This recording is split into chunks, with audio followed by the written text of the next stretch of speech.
예, 서로 비슷하게 생겨 실수하기 쉬운 한자 모음 11번째 글자입니다.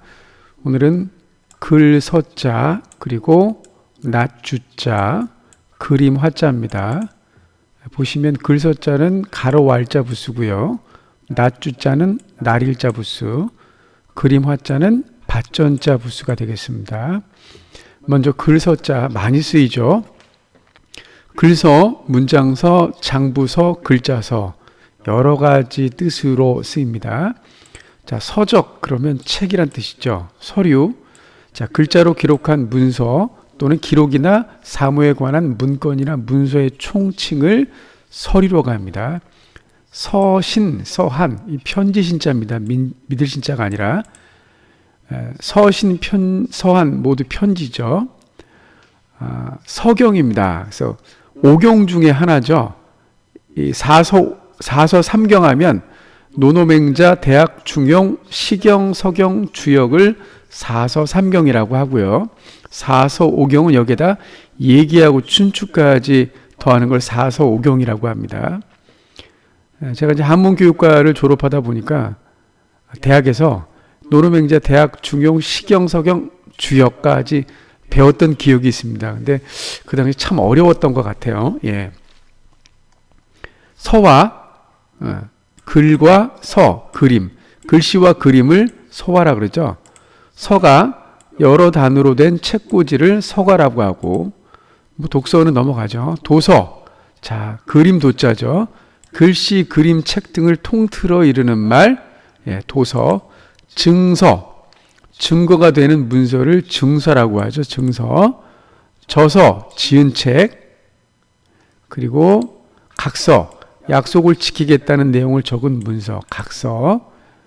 자, 문서, 글이나 기호 따위로 일정한 의사나 관념 또는 사상을 나타낸 것을 문서라고 합니다. 자, 성명서, 성명, 소리를 밝게 하는 겁니다. 곧 정치나 그 정치적 사회적 단체나 그 책임자가 일정한 사항에 대해 방침이나 견해를 공표하는 글이나 문서를 성명서라고 합니다. 성명서. 시말서, 시, 처음시 끝말이죠. 잘못을 저지른 사람이 사건의 경위, 처음과 끝을 자세히 적은 문서를 시말서라고 하죠. 다른 말로 경위서입니다. 경위라는 건 일이 되어온 과정, 곧 벌어진 과정을 적은 서류를 경위서 얘기합니다. 시말서나 경위서 모두 같이 쓰이죠.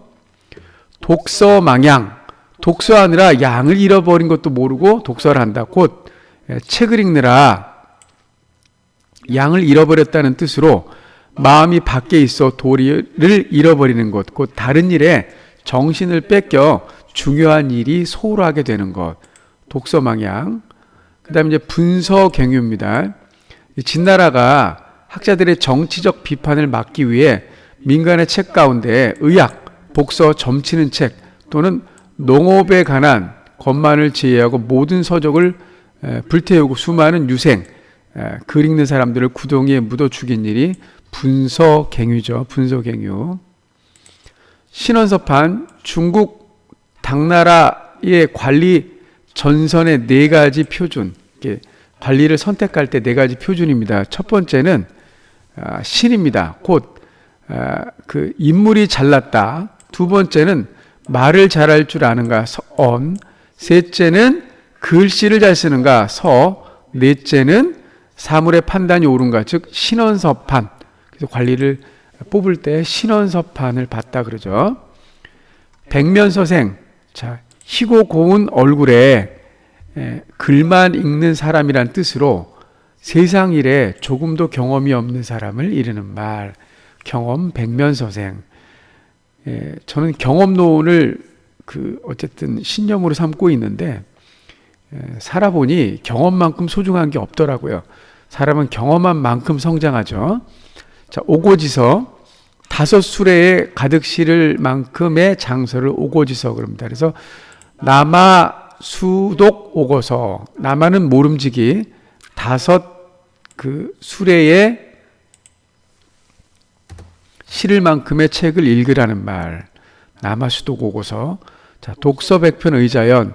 뜻이 어려운 글도 자꾸 되풀이하여 읽으면 그 뜻을 스스로 깨우쳐 알게 된다. 독서백편 의자연 이렇게 얘기합니다. 그 다음에 이제 낮 주자입니다. 주야, 낮과 밤, 주간, 낮 동안. 주간에 만드는 야간이죠. 백주 대낮에. 그러니까 백주도 대낮이고 대낮도 대낮인데 중의적 표현이죠. 백주에 이렇게 써야겠죠.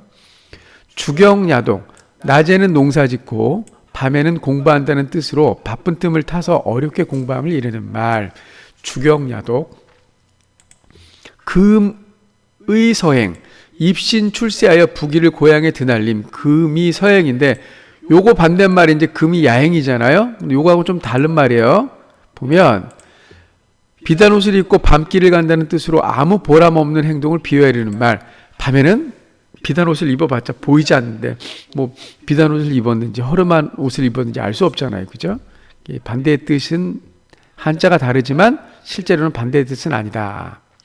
불철주야.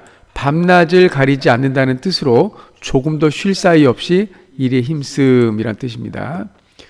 그 다음에 이제 그림 화자입니다. 화면, 영사막이나 텔레비전 따위에서 그림이나 영상이 나타나는 면 또는 그 영상을 화면이라고 하죠. 화가 그림을 그리는 일을 전문으로 하는 사람, 그래서 화가를 높여서 화백이라고 합니다. 화백. 화랑 그림을 걸어놓고 전람하게 좋게 만든 방, 화랑. 화상 텔레비전 수상기의 화면에 나타나는 상, 맺히는 상, 어떠한 사람을 못마땅하게 이르는 말이죠. 아이고 화상아 할 때 이 화상도 이 말을 씁니다. 화상. 회화, 여러 가지 선이나 색채로 평면상의 형상을 그려내는 조형 미술을 회화라고 한다. 자, 민화, 지난날 실용을 목적으로 무명인이 그렸던 그림, 소박하고 파격적이며 익살스러운 것이 특징이다. 사파, 꼬질 삽자입니다. 꽃, 주로 신문, 잡지, 서적의 문장 속에서 문장의 내용을 보완하거나 이해를 돕도록 장면을 모사하여 그린 그림, 사파. 예, 그림책이나 어떤 그 책을 읽다 보면 그 사파 하나가 그 그림의 내용을, 글의 내용을 표시해 주죠. 사파. 녹화, 사물의 모습이나 움직임 따위를 나중에 다시 볼 수 있도록 텔레비전 카메라나 비디오 또는 비디오 기기를 통하여 필름 테이프 따위에 자기적 광학적으로 담아둔 녹화. 예. 만화, 이야기 따위를 간결하고 익살스럽게 그린 그림, 대화를 삽입하여 나타낸다. 벽화, 예. 건물이나 무덤 따위의 벽에 그린 그림을 벽화라고 하죠. 그 다음에 요거 희화화, 무척 중요하죠. 희화화 중요합니다. 희화화. 이 봉산탈춤에서 양반 삼형제를 희화화했죠. 어떤 인물의 외모나 성격 따위를 의도적으로 우스꽝스럽게 묘사하거나 풍자하는 걸 희화화하죠. 희화화. 예, 대상을 풍자하기 위해서. 자화상, 자기 자신을 그린 그림을 자화상이라고 하죠. 그 다음에 이제 화중지병, 그림 속의 떡이라는 뜻으로 바라만 보았지 소용이 닿지 않음을 비유한 말. 보기만 했지 실제로 얻을 수 없던 화중지병이다. 그림 속의 떡이 아무리 먹음직스럽다 그래도 먹을 수는 없잖아요. 자화자찬, 자기가 그린 그림을 스스로 칭찬한다는 뜻으로 자기가 한 일을 자기 스스로 자랑함을 이르는 말. 화사첨족, 뱀을 그리고 발을 더한다는 뜻으로 하지 않아도 될 일을 하거나 필요 이상으로 쓸데없는 일을 하여 도리어 실패함. 이게 이제 너무 오지랖이 넓으면 결국은 화사첨족이 되는 거죠. 실제는 뱀의 다리가 없는데 그리면 뱀이 아니잖아요. 그죠? 이무기가 되는 거지. 화호불성, 예, 범을 그리려다 강아지를 그린다는 뜻으로 서투른 솜씨로 남의 언행을 흉내내려 하거나 또는 어려운 특별한 일을 하려다가 도리어 잘못됨을 이르는 말. 일종의 이제 교각사루죠. 교각사루. 교각사루하고 같을 수 있죠. 교각사루. 그 소의 뿔을 바로 잡으려다가 잘못난 뿔을 도리어 소를 잃는 경우, 죽인 경우를 교각사루라고 하죠. 구강지화, 입으로 말하고 손으로 그린다는 뜻으로 열과 정성을 다하여 교육한다는 말. 구강지화. 이 대한민국의 모든 선생님들이 구강지화로 어쨌든 학생들을 가르치고 계십니다. 자, 오늘은 글서자 그리고 낫주자 그림 화자를 가지고 여러분과 함께 살펴봤습니다. 자, 감사합니다.